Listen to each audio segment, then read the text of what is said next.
Hello.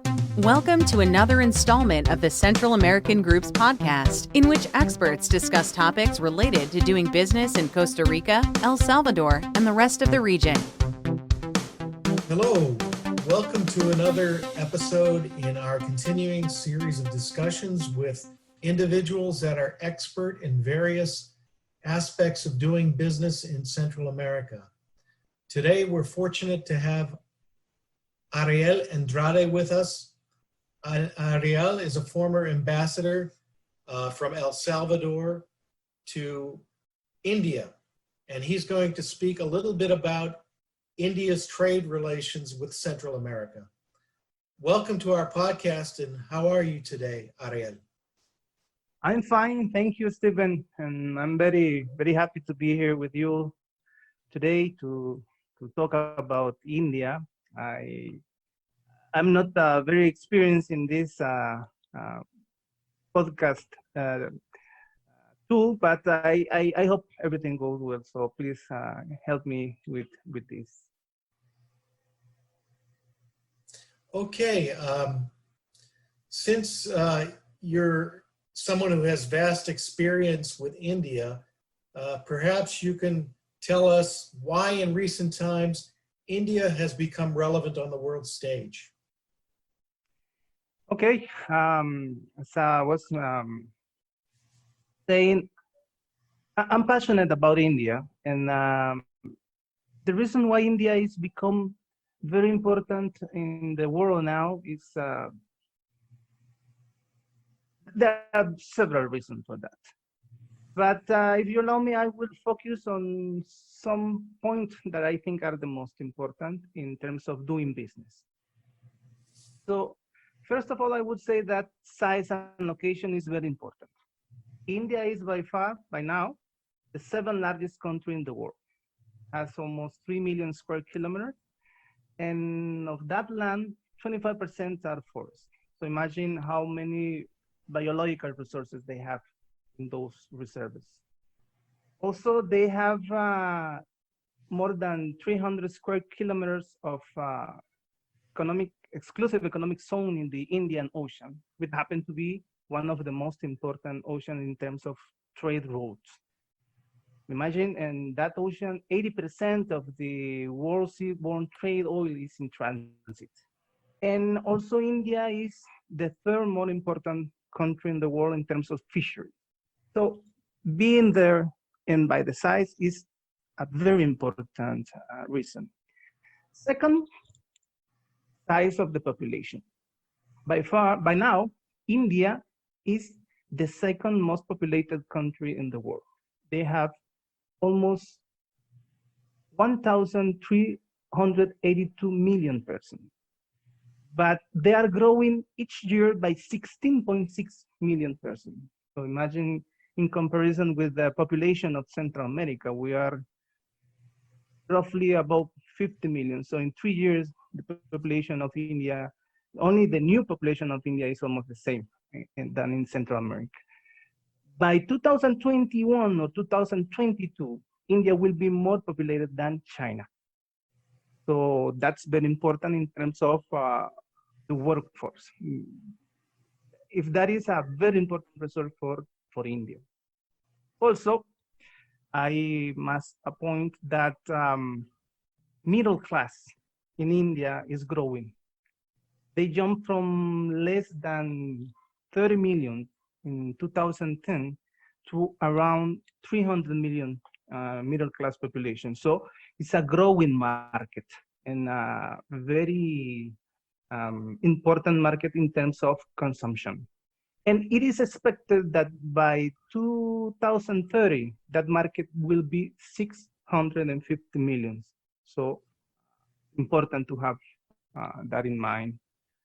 I think also that is important to have in mind in 3rd position, the economic size of their economy. This year, India is the 5th largest economy in the world, only behind United States, China, Japan, and Germany. So far, they have a GDP of 2,875 billion, and it's important to know that that GDP has been growing steady and fast in the last year. For example, in the last 5 years, they had grown in an average of 6.89%. And that makes them to compete with China to be the the fastest growing economy in the world. And it is expected that India becomes, by 2030, the third largest economy in the world, with a GDP of gross 77,000 billion dollars, 7 trillions. So it is also possible that to 2050 or 2060, India is the largest economy in the world. So that is something to have in mind when you are talking of a strategy in terms of business. Also, India in terms of economy is a very important country in terms of import and export. Last year, India imported 478.88 million US dollars and exported 323 billion dollars. So you are talking about a very important market in terms of imports, in terms of export. What else? I think also that you have to take in mind that India has been growing its presence in the world, not only because of this reason, but also in terms of how to do business. You think now many of the most important companies in the world are now led by Indians. As you can see, Google CEOs is from Indian origin, Microsoft CEO is from Indian origin, IBM is also from Indian origin. So you will find a lot of people from Indian origin in large companies. And that is, I think, important in terms of mindset of doing business. And I think that contributes to this importance and relevance of India in the global economic world. Well, that's a pretty good overview of the economy and the significance of India in the world. What's the economic relations between Central America and India like today? Yes, thank you, Steve. I must say that Central America has been a growing interest region for India. It has not been that important in the past, but in the last year, perhaps the last 15 years, the interest of Indian business in the region has grown a lot. Last year, in 2019, the total exchange of goods between India and Central America reached almost 1.9 billion US dollars. That is very important to have in mind, as it says that India is becoming a very relevant partner of the region in terms of import and export. Most as a supplier, India exported to Central America almost 1.24 billion last year, and the region only exported to India 642 million. So it is important to have that in mind, because the region is a very important market in terms of imports, and it develops a lot of relations with the US and China and Europe, but steadily and perhaps silently, India is becoming a very important supplier for the region. And I think it is also relevant to say that in terms of investment, also India is growing in the region. In the last 5 years, the region received almost 660 million US dollars in terms of investment in the region. And I know it's not a big number now, but it has been growing a lot in the last year. So I think that is a trend to have in mind in terms of the relation between India and Central America. I think it's important also to have in mind that that relation between India and Central America has not happened from zero. there have been a lot of things to do to get to that point. And in terms of diplomatic relation, it's important to see that 5 of the 8 countries that are included in the SICA system, that is the Central American Integration System, there are 8 countries. Of those, 5 countries has embassies in India, which is very important because India is on the other side of the world. Also, there are several honorary consuls from the region in India and also from India in the region. 10 honorary consuls from Central American countries are in India and 7 from India in the region. Also, the relation between chambers of commerce of India has been growing with the region. A lot of chambers are doing now trade fair, commercial missions, and that kind of events are, creating a bridge between the business community in our countries and them. Also, I must point that a lot of Indian business promoters are now living in the region. And it is, I know it could not look important, but it is, because in terms of culture, maybe I can go deeper on this a little bit later. It is important to do business with India through the Indian business agent, because there is a matter of the relation. A lot of big companies from India are now in the region. I can mention easily to you that UPL, one of the largest fertilizer companies, is now having a very important strategy in the region, mostly in Costa Rica. But there are also a lot of vehicles companies like Bajaj, Mahindra, Hero Motors are in the region. In the IT sector, Wipro, TCS. And when you talk to pharma, you will find Dr. Reddy, Cipla, some pharma. So big companies are present in the region, and they are steadily growing in terms of business with the region. So that is, in a general view, the relation between Central America and the region in the actual moment. It seems like there's a lot of room for growth. Taking that into account, what are the untapped opportunities that you see for people that want to do business between Central America and India? Well, there are different levels on this. If we're talking about exchange of goods, as I mentioned, it was almost 2 billion last year in terms of exchange of goods between India and Central America.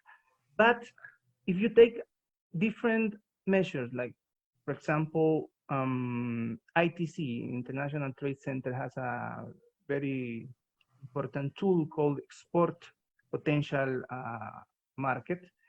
And that tool shows that there is almost 1.5 billion of untapped opportunities for doing business for India, and 246 million for SICA for doing export to India. So if you see just on untapped opportunity that stand for things like what is that country importing and which country is exporting that, and how are the tariff, is very simple concept for the trade, and you will find that we can easily double the trade between India and Central American countries. I think that is one level. The other level is in terms of the opportunities that the region has because of being a free trade zone, and more than a free trade zone, being a free trade spirit zone. As you know, we are committed with having free trade agreements with several countries all over the world. So in that spirit, we have created a large network of opportunities. So for Indian companies, it is not only the opportunity, it is a very important and attractive opportunity for doing business, because they see that they can not only supply for the regional market products like the things we import for the local consumption, but also they can export through the region by doing joint ventures or doing those kind of solutions. They can re-export products to third markets. Like, we have free trade agreement with the United States. We have free trade agreement with the European Union, Mexico, and several other countries. So that opportunity is very important for the companies. And it says that also in this new situation we have after COVID, it should be deepened, because now the companies are more have more clarity that they have to diversify their supply chain. So doing some sort of nearshoring investment for the, for example, the US market could be a very successful strategy that can potentially create more stability in the supply chain for the US market. So I think that is another opportunity to have in mind. And in terms of sectors, well, you will find that it would be different in terms of the countries. You take, for instance, Guatemala, Costa Rica, or Honduras. They are more agricultural countries in terms of they have that sector is very, very, very, very, very strong. But if you go to El Salvador, the agricultural sector is not that strong. We are more into the services and more into the manufacturing sector. But when you take the general overview, there are many sectors to create opportunities, to take advantage of those opportunities in terms of, for example, light manufacturing, energy, textiles, plastics, and of course, agri-technology, agri-tech, IT, software, and all those are very important opportunities for Indian companies that are, let's say, very important in the world in that sector. So in general, I could say that those are very important opportunities for doing business in the following years between India and Central America. Obviously, there are some challenges to be confronting when Indian and Central American businesses want to conduct commercial exchange with one another. What are some of the main challenges? Well, there are many challenges. I think some of them could be addressed easily than others. Taking a long overview of the situation, we all know that distance is a major challenge, and perhaps it has been the most important challenge in the the whole history between India and Central America. So far, we don't have a direct flight, for example, between India and Central America. Actually, there is no direct flight between India and Latin American countries. And cost of logistic by ships, and that is a little bit expensive in that sense. Also, you can have that there is a lack of cultural reference, not only for India in terms of Central America, but for Central America in terms of India. We don't know each other as properly as we should to develop better and stronger economical relations. Language is a very important challenge, because it is interesting, but India, I think, is one of the most with the country with the more languages in terms of population. They have 22 scheduled languages that are like official, not official, but recognized languages that are spoken by more than 10 million people.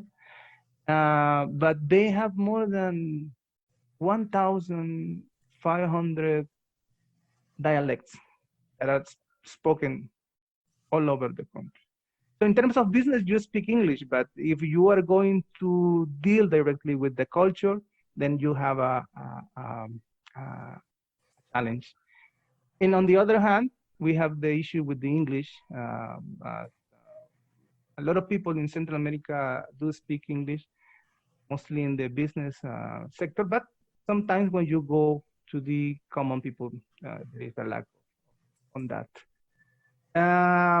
Those are main challenges. But again, also, I think it's important the political and diplomatic relation has to be strengthened between the region and India so it can help to develop the rest of the fields of the bilateral relation, like the economic and the trade relation and investment relation.